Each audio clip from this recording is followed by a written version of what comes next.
Olá, pessoal. Aqui, professor Adriano Viaro com Fábio Catani em mais um episódio do Batcast. Sempre um oferecimento de Great Job Comunicação, que vocês encontram no Instagram ou por greatjob.com.br.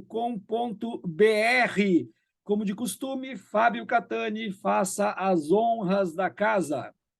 Bom, Viaro, nós aqui no Batcast hoje temos satisfação de receber um cara múltiplo, um cara multifacetado, com uma capacidade produtiva incrível, alguém muito prolífico e com uma gama de diversidade de atividades que causa inveja.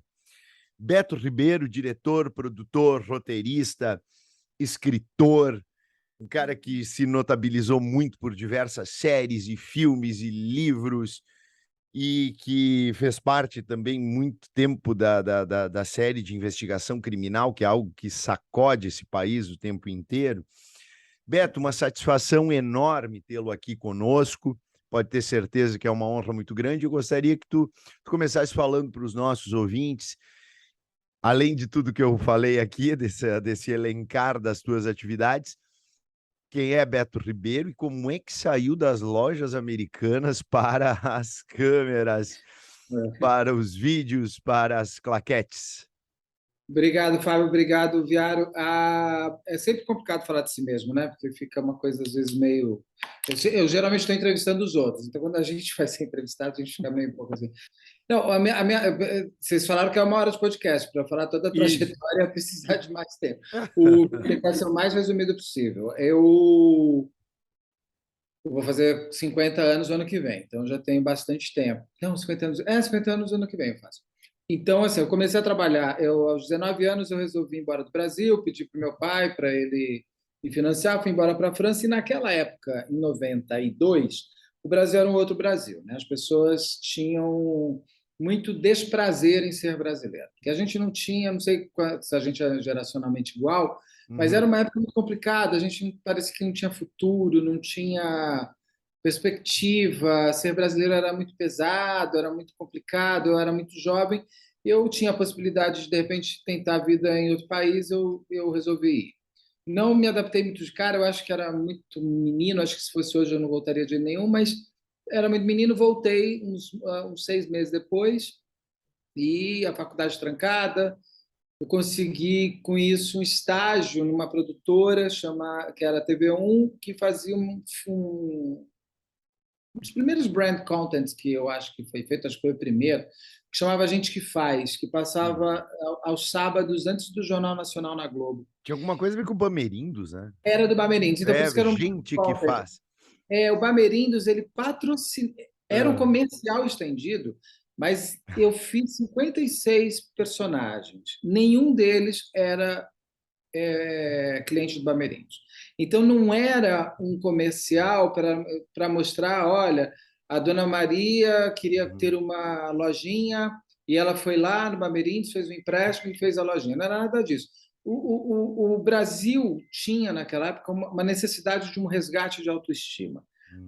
E eu falo muito isso porque eu, como brasileiro, precisava desse resgate, e trabalhar nesse programa me fez resgatar o prazer de falar assim, sou brasileiro, porque ele mostrava brasileiros que faziam o bem, e muitos deles, a maior parte, eu vou falar assim, dos 56, acho que só 2 eram ricos, com o que puderam, com o que tinham. Então, tipo, a Dora Andrade, a bailarina lá de Fortaleza, a super bailarina brasileira, que as pessoas nem sabiam que ela era do corpo de balé de Paris, e ela chega e tira as meninas e meninos da rua através do balé. Então, você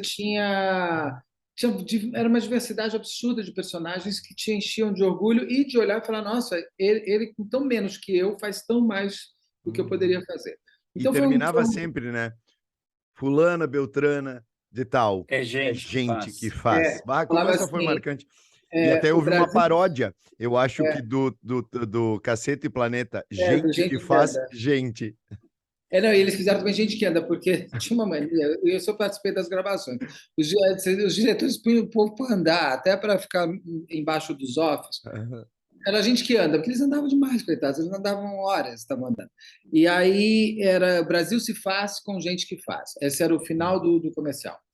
E era fulano é a gente que faz e o Brasil se faz com gente Com que gente faz. que Isso, faz. isso foi meu primeiro contato profissional, já na televisão. Entrei como estagiário, saí como assistente de direção de grandes diretores, desde o Gervitz, a Suzana Amaral, o Sérgio Toledo, na época, era o produtor dele também, é, que hoje saiu, ele era o filho da Beatriz Segal, e depois ele virou empresário do ramo de Uhum. construção. Teve inúmeros grandes diretores, e eu tive o privilégio de aprender muito com eles e com os grandes diretores de fotografia que tinham junto da equipe. Eram equipes reduzidas e ali eu tinha vontade de fazer televisão e fui seguindo. Só que o acaso da vida vai levando a gente e eu vou sempre me permitindo seguir nele. Aí, naquela época, começou em 96, 95, 96, começou uma tal de internet. E aí, dentro da produtora, abriu uma área de internet, me chamaram para participar ali para ajudar ali na produção de alguns cases. Aí foi. Aí o meu diretor da TV1, o Quiroga, ele sai da TV1, vai para Americanas, para abrir americanas.com, e ele me leva para cuidar da área de conteúdo na época. Então, um cara que vinha de televisão e vai para o varejo. Eu não sabia nada de varejo.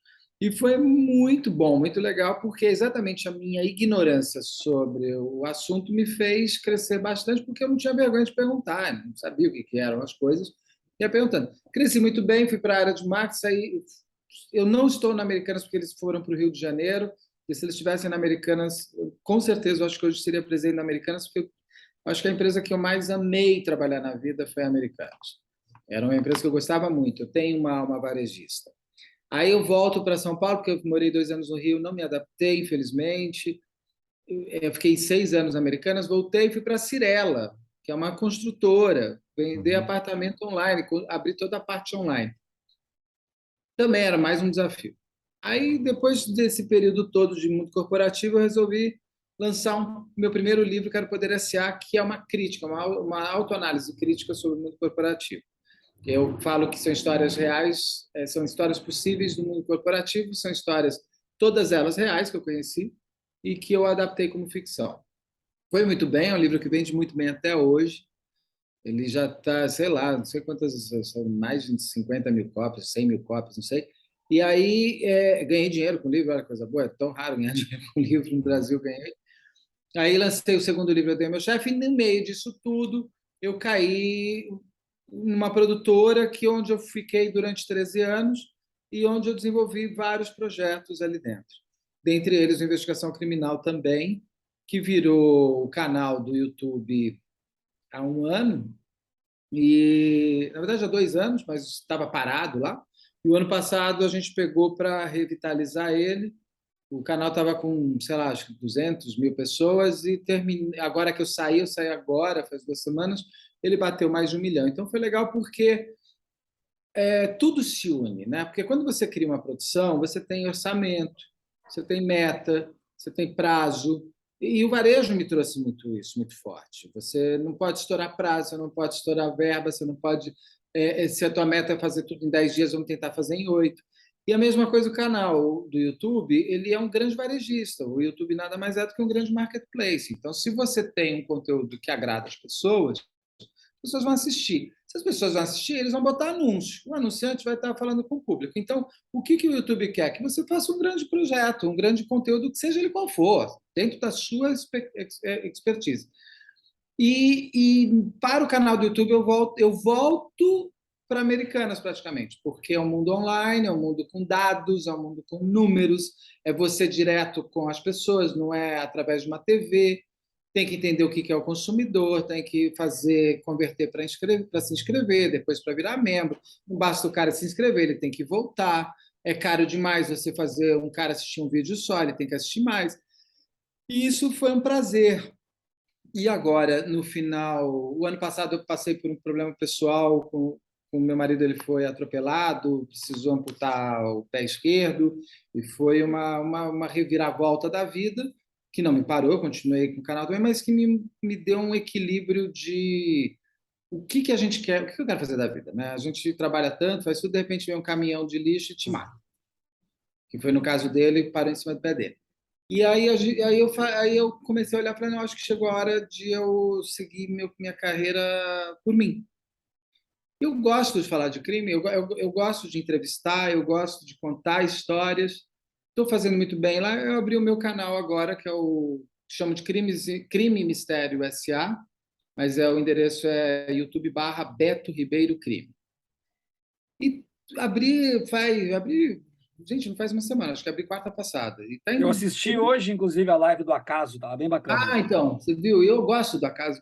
Porque é o que eu falei lá, o acaso ele não é uma coisa ruim. O acaso, se você souber trabalhar com ele a seu favor, vai ser sempre bom, porque o que vier que você não sabe o que vem, o que aconteceu com meu marido foi um grande acaso. Uhum. Mas a gente soube transformar isso de uma maneira extremamente positiva, inclusive na vida dos outros.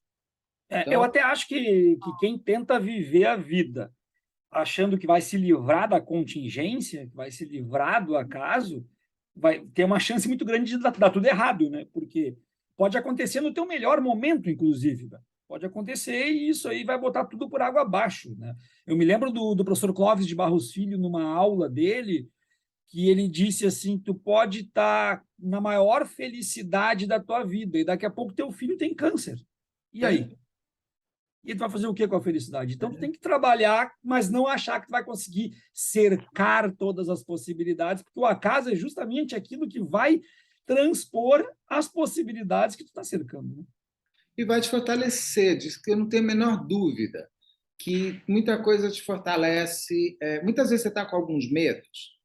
E, por exemplo, pegar de novo o exemplo do meu marido. Ele, um ano atrás, exatamente um ano atrás, ele estava ali no sofá, sem o pé esquerdo, um homem lindo, um homem super esportista, um homem que estava saindo de casa às 9 da manhã e foi atropelado na Rua Lagoas, aqui em Genópolis, na faixa de pedestre. Entendeu? Assim, é um acaso, podia ter acontecido qualquer um. E se o caminhão não pega o meu marido, ele pegava a mulher que estava do lado dele, que tem 3 filhos, o mais velho de 8 anos.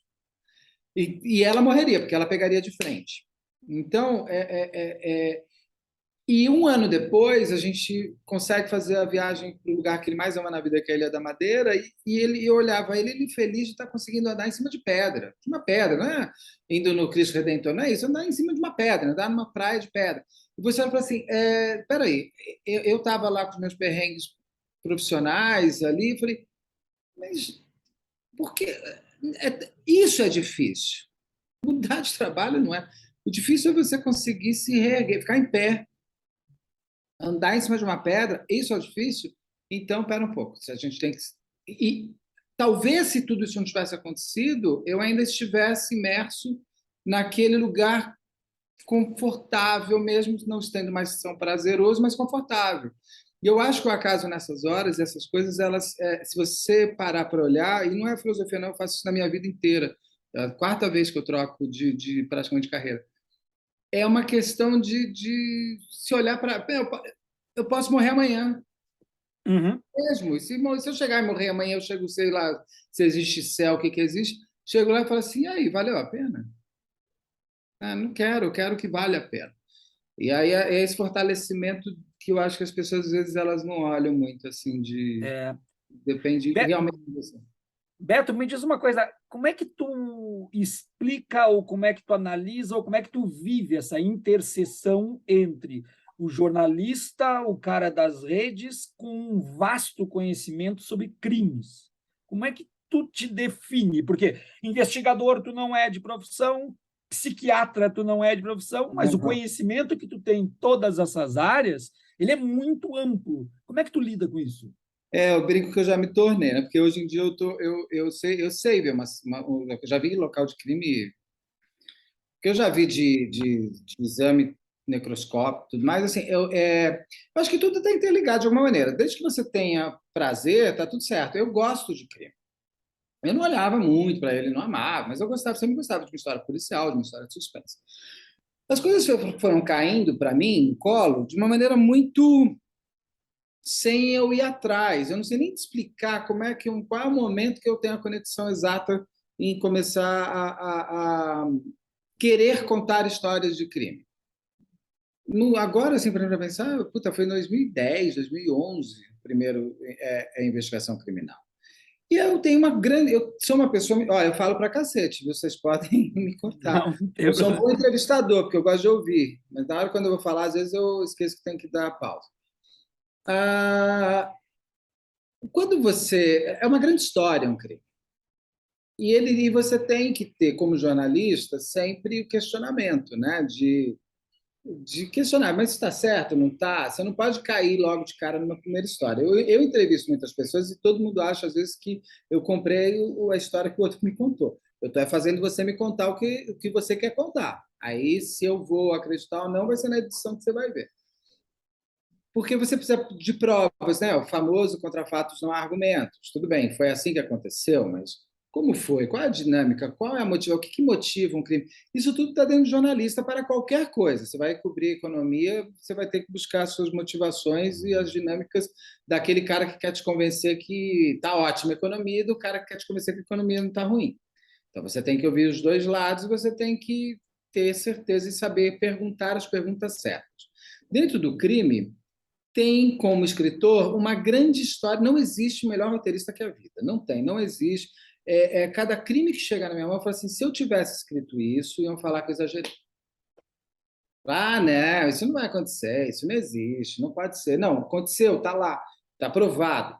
Então, a contar o crime se tornou... a palavra esquisita que eu vou falar, mas é um prazer, de contar um crime, porque é uma boa história, como história. Uhum. Assim como eu acho muito gratificante quando eu consigo permitir que a voz da vítima aconteça. Então, quando eu entrevisto um pai e uma mãe, quando eu entrevisto um irmão, quando eu entrevisto um amigo, que eu não vou falar terapêutico porque é errado, terapia é terapia, mas eu gosto de entrevistar de uma maneira que a pessoa... Vou te falar, olha, eu já fiz... Eu devo ter entrevistado mais de 2.000 pessoas. Toda parte de vítima, eu sempre ouço a mesma coisa. Eu nunca dei uma entrevista como essa. E isso, para mim, me dá um prazer, porque é gratificante saber que a pessoa conseguiu falar tudo o que ela queria falar, tudo que ela precisava. Tu quer ver uma coisa que me emocionou no sentido assim de aquilo ali me tocou realmente? Foi a entrevista que tu fizeste com a avó, no caso, família Gonçalves. A dona Vera. Eu vou fazer outra com ela para o meu canal agora. Uma coisa impressionante. E aquele caso, até não sei se qual foi a tua impressão quando tu te deparou com aquele caso?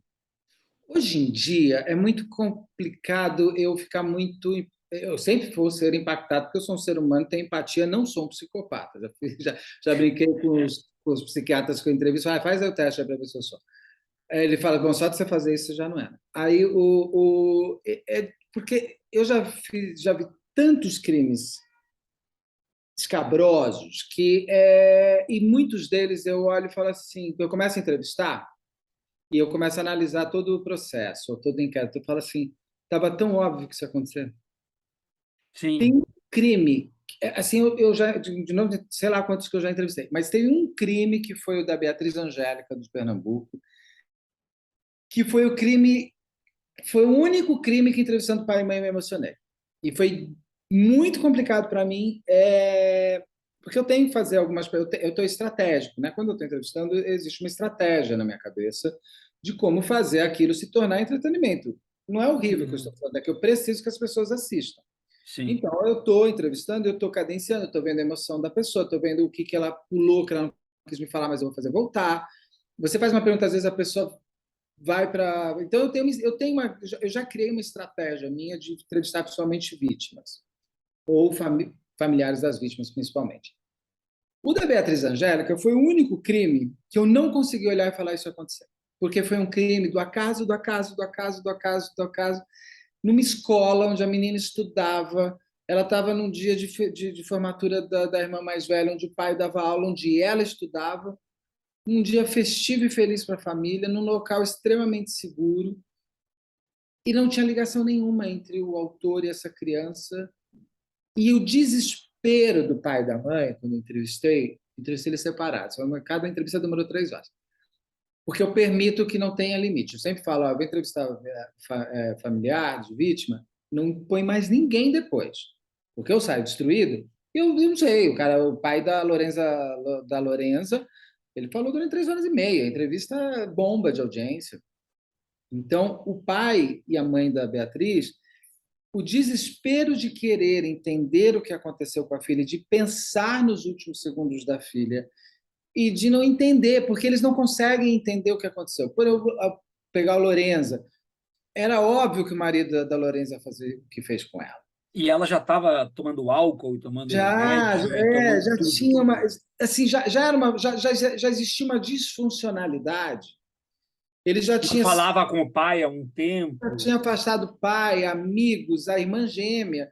Ela já, assim, muitos dos crimes existe uma disfuncionalidade, que é claro que famílias disfuncionais não necessariamente vão terminar se matando, mas você percebe elementos maiores do que só uma disfuncionalidade. Agora, no caso da Beatriz Angélica, aquela família inteira foi devastada porque não existia. O da Liana Friedenbach também. Não existia, não tem como. Você olha e fala assim, esse não. Essa menina... E ela morreu de uma maneira muito cruel. Eu vi todas as fotos dela, do inquérito, tudo. A morte dessa garota, essa menina sofreu tanto para morrer que você olha e fala assim, cara, essa família não tem, assim, como ser feliz de novo? E eu pergunto, né? Você tem que perguntar essas coisas. E aí você pergunta, quem seria hoje a Beatriz? O pai, quando eu virei para ele, eles são muito religiosos, quando eu virei para o pai e falei, o que você vai falar com a Beatriz quando você encontrar com ela? Cara, ele começou, e o pai chorava, ele tinha umas lágrimas que escorriam, e aquilo ia me tomando. Quando ele soluçava de imaginar que um dia ele vai encontrar com a filha, dentro da religião dele, dentro das crenças dele. Se você olhar a cena, eu começo a ficar muito incomodado comigo mesmo. Começo a falar, porra, até onde você vai para conseguir ter uma entrevista, né, cara? E aquilo eu comecei a ficar muito angustiado por ele. Eu quase chorei muitas vezes na entrevista com o Sandro e com a Lucinha, mas foi a única entrevista que eu fiz com familiares que eu realmente me emocionei, porque eu realmente olhava e falava assim, isso podia ter acontecido realmente com qualquer pessoa, não é com aquela pessoa, com essa, qualquer pessoa pode passar por isso. Mas eu quero te fazer uma pergunta assim, ó, caso da Lorenza, tá? Como é que tu analisa, com toda a tua experiência, o fato de que o marido da Lorenza era um promotor de justiça que fazia parte do conjunto de acusação no caso Elisa Samúdio? Então, um promotor de justiça que esteve no conjunto de acusação da mulher que foi assassinada no caso do goleiro Bruno é o promotor de justiça que matou a esposa. Meu amigo, onde que tem psicopata? Onde tem poder. Onde tem pedófilo, onde tem criança. Onde tem gente que gosta de maltratar velho, onde tem asilo. O algoz, o terror vai estar onde ele será maior. Então, assim, o prazer. Então, veja bem, ele está fazendo ele era um dos promotores, né? Ele não era o promotor do Sim. caso do Bruno, lá da Elisa Samúdio. Ele assinou, né? Ele assinou e tal. Mas ele estava fazendo da mulher dele e da família dele uma loucura. Estava fazendo a família dele aquela coisa, né? Compra apartamento de 700 metros e não tem grana e vai à falência e os filhos não sabem. Tem 5 filhos, aí a mulher, não sei o que lá. Não, ele exerce o poder dele sobre o outro, mas sobre quem ele quer dentro da casa dele. E um promotor de justiça ir à falência financeira já mostra que alguma coisa está errada, né? Não, aí tem coisas, né? Eles apareceram casados, o pai nem conhecia o noivo. Sim, ela apresentou já, ela estava grávida quando apresentou ele como namorado. Sendo uma família não disfuncional, apesar de o pai e a mãe já estarem separados, isso não significa nada, separação é uma coisa corriqueira já, principalmente desde os anos 80. Mas eles eram uma família unida ali, eles tinham uma relação familiar, eles tinham uma relação emocional. Então você vê, já ali já mostrou que tem problema, né? Porque um cara que pega uma mulher e faz ela casar escondida da família e se apresenta já como marido, não tem como. Não é brincadeira de Las Vegas isso, né? Não é a Britney Spears que depois paga advogado e manda anular. Não, isso daí já mostra que que é um cara dominador, né? É um grau de descontrole que fica evidente em tudo que vocês estão mencionando.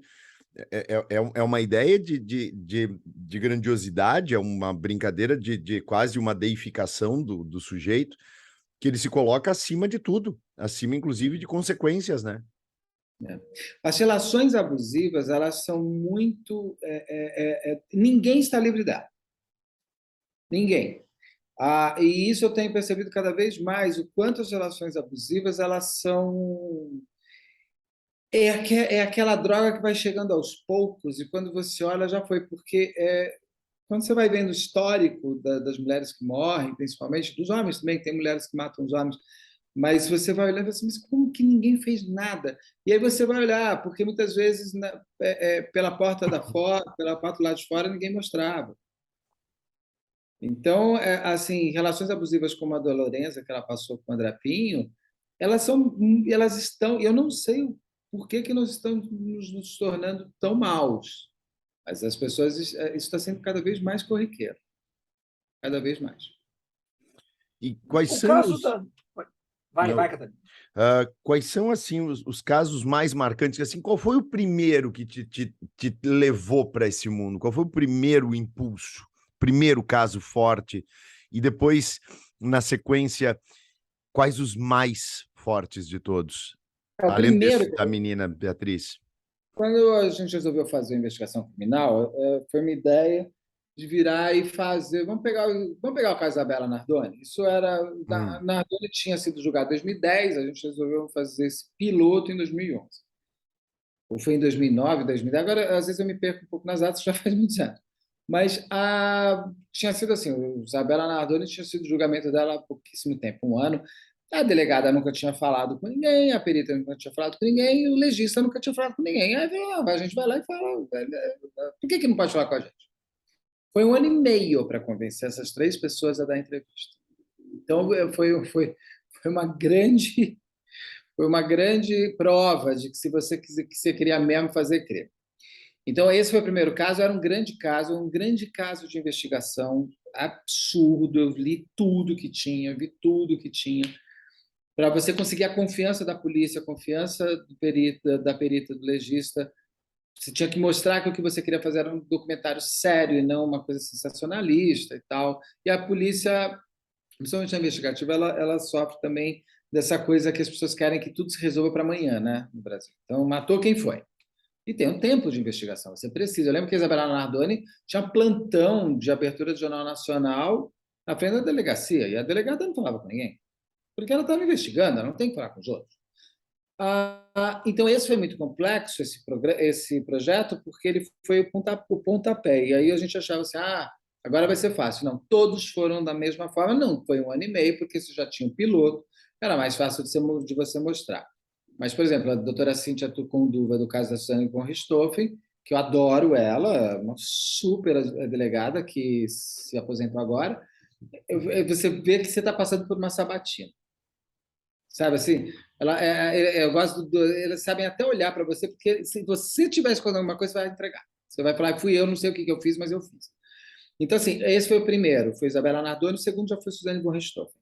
Agora, os casos impactantes, eu vou te falar assim, todo caso é muito, parece bobagem, mas porque todo caso, e tem os não tão famosos, por exemplo, tem o maníaco de Ribeirão, eu sempre erro esse nome, hein? Não sei se é Ribeirão Pires ou... Sei lá, o maníaco é um cara que matou mais de 100 crianças.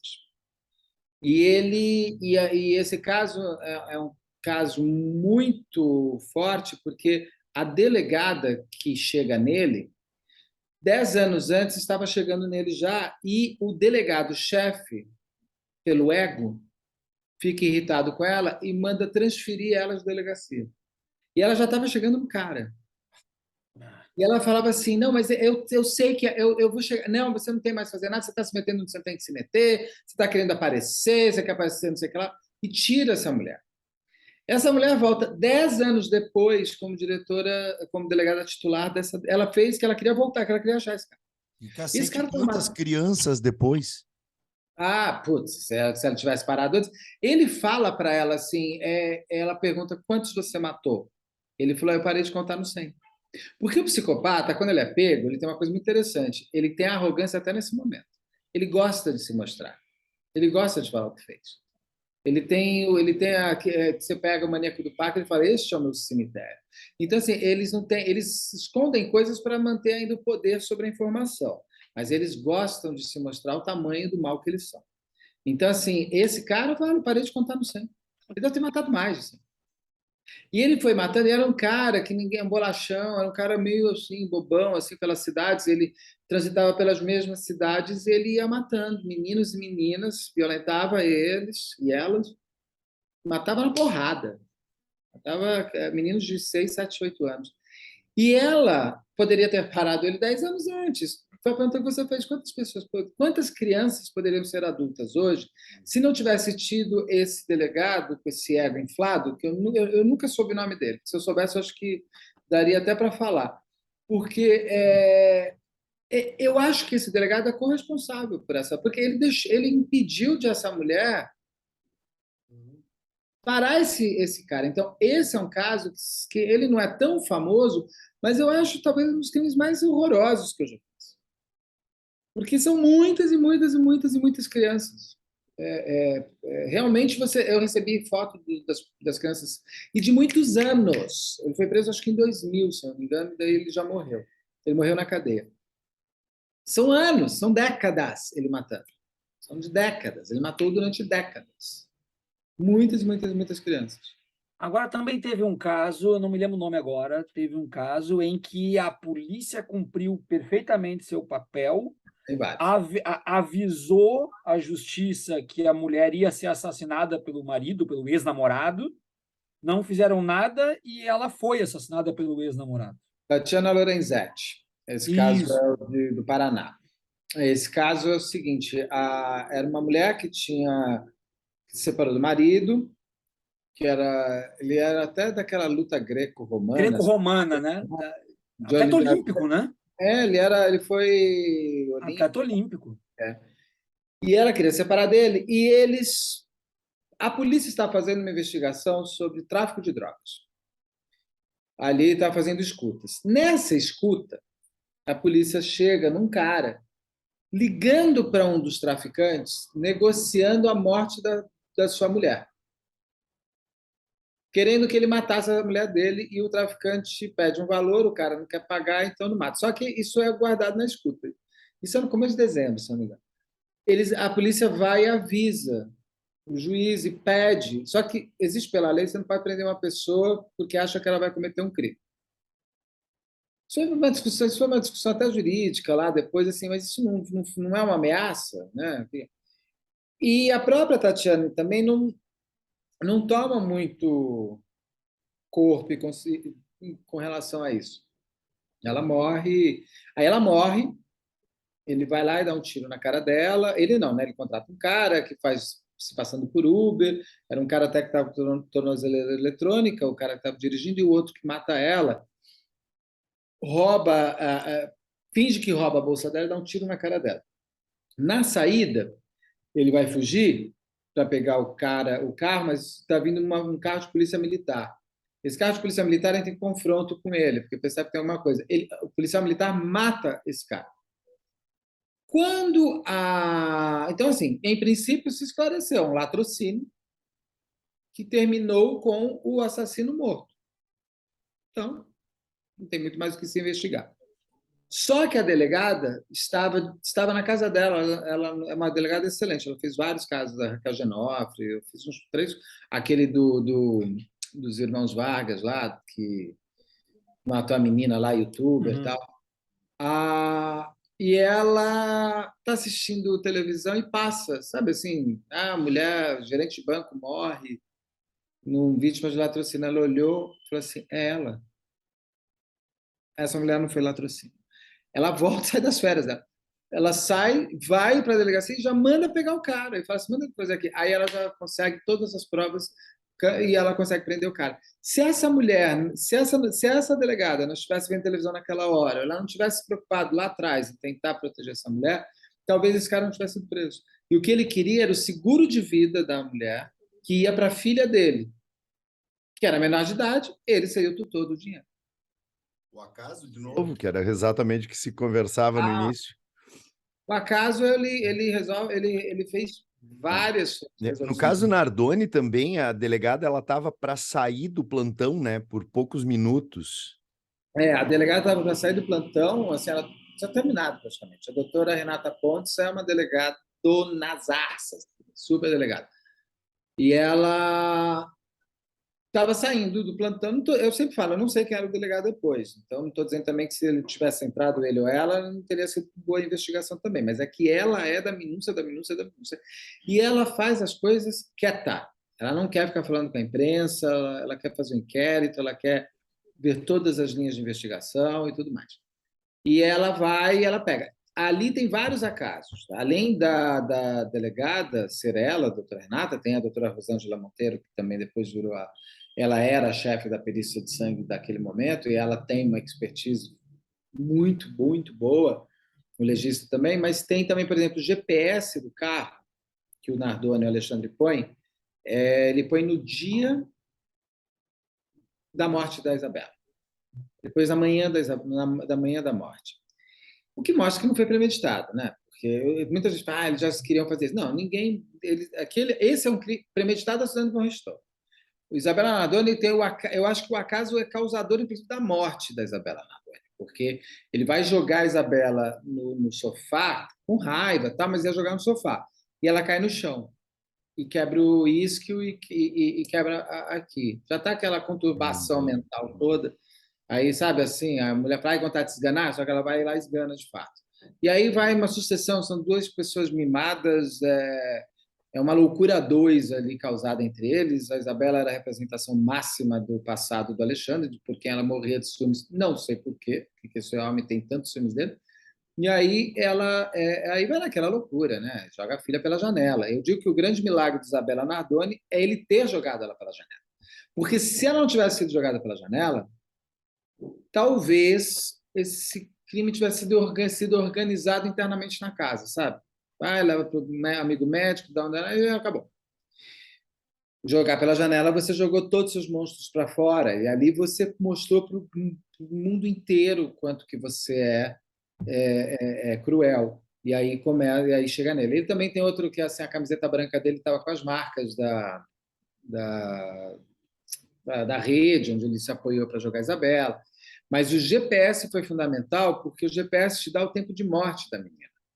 Porque eles trabalham, porque como você não tem autoria confessa e não conta como foi a dinâmica, a perícia teve que reconstruir toda a história de acordo com as provas técnicas.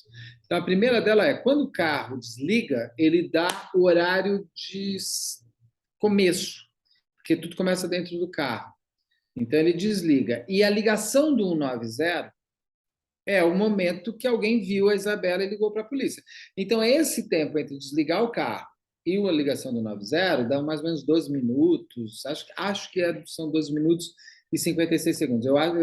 Às vezes eu lembro bem, depois eu vou me esquecendo. Mas, se eu não me engano, são 12 minutos e 56 segundos. Pode ser um pouquinho mais, um pouquinho menos. A versão durante a Constituição, eles também fizeram, apesar de o Alexandre e a Ana Carolina não terem participado, eles refizeram o que eles disseram que aconteceu. Na versão deles, tudo teria que ter acontecido em quase 20 minutos. São 8 minutos, é demais, você tem 8 minutos a mais. Não fecha. Então, como tecnicamente, então, o acaso, de novo, é esse GPS, porque se você não tem o GPS, você não sabe a hora que eles subiram, a hora que ele chegou e desligou o carro. Então, ali ficaria uma incógnita. Quanto tempo demorou? Não sei, não tinha câmera. Né? Vamos lembrar que é 2003, né? 2005. Acho que é 2003. É 2003, eu acho que é Suzane. Eu tenho péssimo lembrança de datas. Eu acho que a Suzane é 2003 e a Isabela é 2005. Ou 2008. 2008. Não tinha câmera como a gente tem hoje nos lugares, câmeras que gravam dessa maneira, não tinha celular, não tinha ainda smartphone, não tinha iPhone, não tinha sido lançado.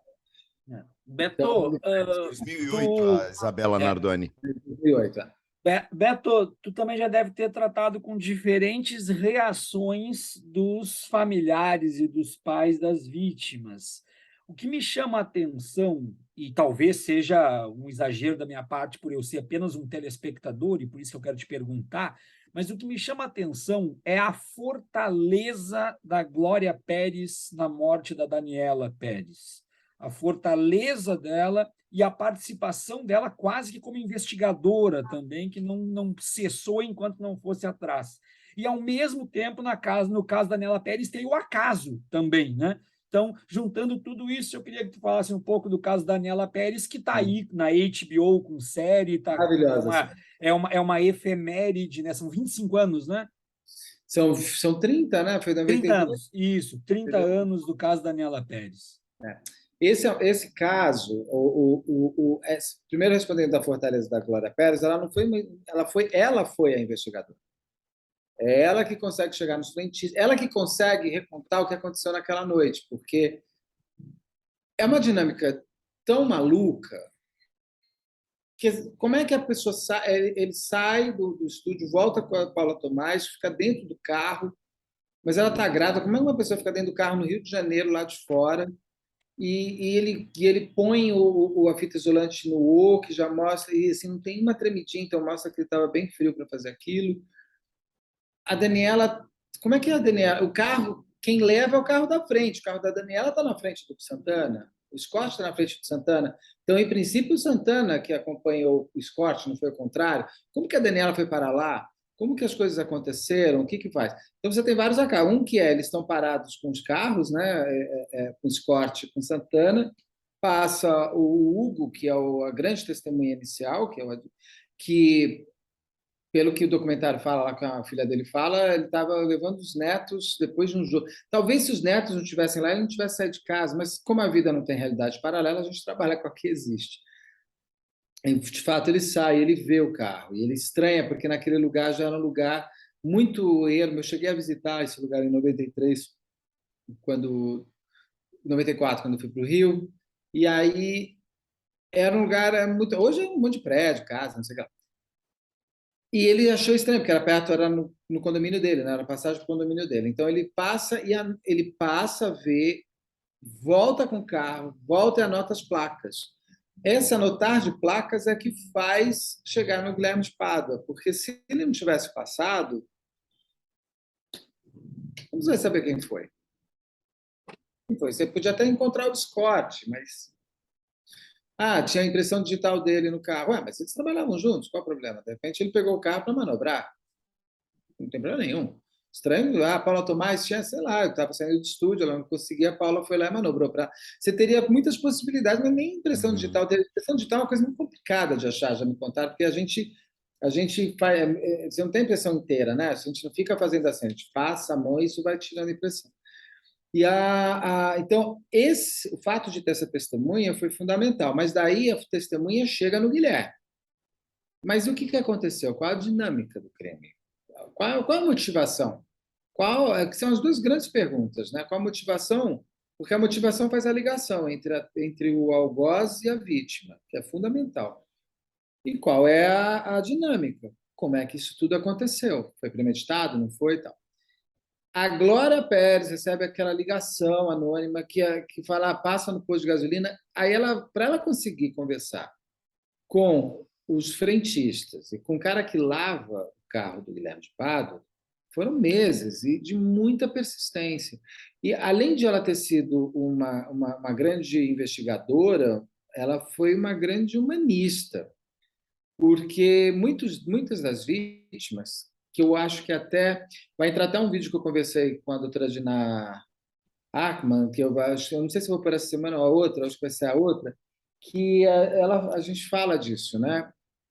Que é um luto tão extremo, o luto no crime é um luto tão extremo, tão inesperado. Uma coisa é uma pessoa estar doente, você vai se despedindo, outra coisa é um acidente, outra coisa é uma morte por homicídio, ainda mais com pessoas conhecidas, e a maior parte deles é assim. Então. Essas pessoas todas, eu entendo perfeitamente, transformam o famoso luto em luta. Porque eu acho que assim você, de alguma maneira, consegue manter viva a memória de quem se partiu e transformar aquela pessoa numa coisa maior do que só o tempo de vida que ela teve. E fazer essa pessoa ainda ter valido a pena ter vivido. E no caso da Glória, ela transformou o crime de homicídio em crime hediondo, que no Brasil não era. Crime hediondo era contra o patrimônio. Então, eu te sequestrava e te matava, eu era hediondo porque Eu te sequestrei. Eu nunca te Uhum. matei. Eu me lembro que eu tinha 16 anos na época e o que me chamou a atenção é que a novela não parou, né? Não parou. Então, aí teve uma grande. A Glória Pérez até fala isso. Eu vi umas entrevistas dela depois, também no Jô e tal, que ela mesma pediu para voltar, porque escrever, eu escrevo ficção, é um ato de extremo egoísmo da nossa parte, porque a gente vive, a gente entra no mundo e não sai dele. E às vezes é mais prazeroso o nosso mundo da ficção escrevendo do que o mundo externo. Então você se fecha, é você e seus personagens, é você e esse mundo. E eu acho que de alguma maneira naquele momento ela precisava até voltar a ver a filha dela, porque a Yasmin estaria ainda falando com ela, né? Porque os personagens conversam com você, é meio esquizofrênico, mas é real. Então, assim, eu como autor, eu entendo ela ter querido voltar, porque a gente, assim, se afasta. Por X tempo, você, e ainda mais com prazo, que você tem capítulo para entregar, isso, aquilo, tem número de páginas e tudo mais, então você, além de tudo, tem o frenesi do tempo, porque para todo mundo que perde essas pessoas é um tempo completamente contrário, né? Um tempo onde está todo mundo aqui e você está parado. É um outro tempo. Ao mesmo tempo que o tempo não passa, é mais um dia que aquela pessoa não existe mais com você. Você quer voltar, o tempo está indo, ao mesmo tempo que você quer que acordar daqui 20 anos para pelo menos não estar sofrendo o que você está sofrendo agora. Então, no caso dela, a volta para escrever a novela deve ter sido até terapêutico, porque pelo menos por aquele período ela teria um conforto dela, né? O tempo dela, o universo dela. Eu entendo ela ter feito isso. Eu não acho isso fuga, não. Eu acho que isso é humano, é bastante humano.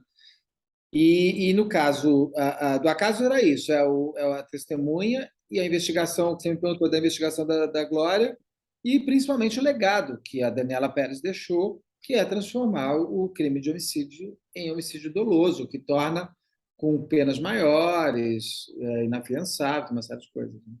Sabe que isso que tu colocaste de ela fazer permanecer viva a filha através da personagem que continuaria lá na memória, é algo muito forte também o que tu colocaste aí de tu viveres em torno dos teus personagens. A gente pode pegar, pegando assim um tipo ideal de escritor que convivia muito melhor com a sua com com a sua ficção, é o Ernest Hemingway, né? Um Opa. caso muito clássico, né, de alguém que sempre ficou muito mais presente dentro dos seus livros do que na sua vida. Mas eu estou impressionado, porque assim, nunca passou tão rápido o Viário, nós temos mais 13 minutos, mas, Beto, eu gostaria de duas coisinhas assim. Uma Claro, delas, cara, tu fosse entrevistado pelo Jô, né? fui. Mas Nossa, que sensação é essa? eu prefiro a minha entrevista com a Gabi. Ai, também, A também. minha entrevista com a Gabi foi muito boa mesmo, eu Hum, gostei bastante. A minha entrevista com o João não foi boa, não. Depois eu até conheci ele, depois a gente até. Não foi boa porque eu acho que me colocaram com as pessoas que. Ele não estava interessado em me entrevistar na hora que eu sentei. hum, E aí estava vindo de, de personagens muito diferentes e eu não estava lá para fazer graça. Eu até sou uma pessoa engraçadinha, mas não, mas a graça ela sai no meio de uma conversa, não uhum, é contando uhum, Uhum. piada. Então ali eu me senti não foi boa, a entrevista não foi boa não. Eu gosto muito da entrevista do Jô, eu me lembro uhum, que depois eu fiz no Pânico também, uhum. nos outros tempos do Pânico, e foi muito boa a entrevista também. Eu gosto de falar, mas eu gosto também quando a pessoa tem interesse em mim, né? Senão. Claro. E duas outras coisas, assim, uma, a primeira delas, assim, encaminhando, e Viário, tu me perdoa, mas tu já falou que chega, tá? Tá bom. Ora, Porque cara, mas assim, duas coisas. Primeiro, antes falar um pouco do caso Henri Borel, que me parece muito forte, e depois eu quero que tu fale bastante acerca desse teu canal, desse teu projeto, para a gente Ah, encaminhar o final da nossa entrevista, justamente já convidando todos os nossos ouvintes a se transformarem também em teus seguidores e teus fãs. tá crescendo bem o canal. O canal ele vem a reboque do anterior, da investigação criminal, onde o que eu fazia lá eu passo a fazer no meu canal. Só que desta vez com mais possibilidade de eu entrevistar mais. Eu gosto de ouvir, né? Eu gosto de ouvir das pessoas. E no caso do Henri Borel, eu vou acompanhar, eu já estou acompanhando desde o ano passado e vou acompanhar até o desdobramento do julgamento. Eu fiquei muito feliz, porque quando eu fui ver a oitiva lá, o inquérito não, quando a pessoa vai ser entrevistada, ela vai dar Depoimento.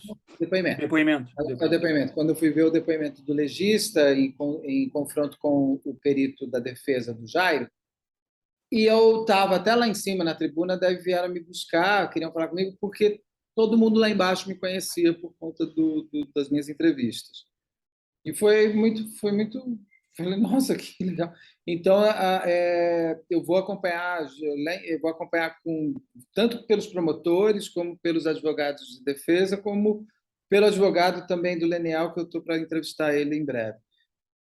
Mas é um caso, todo caso muito midiático, a gente tem que tomar muito cuidado, porque você precisa dar tempo de investigação correta, você precisa ter as provas contundentes, tem uma série de coisas. Eu ainda prefiro não falar muito sobre as coisas. Eu já li todo o processo, eu já vi tudo. Já entrevistei bastante gente. É um caso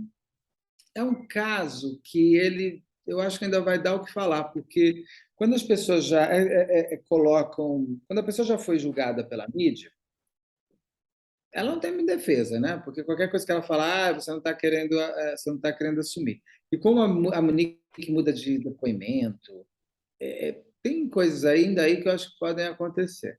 Mas, de fato, o que acontece? É um caso também. O que aconteceu? Qual a dinâmica? Eu falo assim: o que aconteceu naquele apartamento? Porque não tem lógica. Um cara. Por que ele bateu tanto? Ele é burro. Ele não sabe que vai ser pego.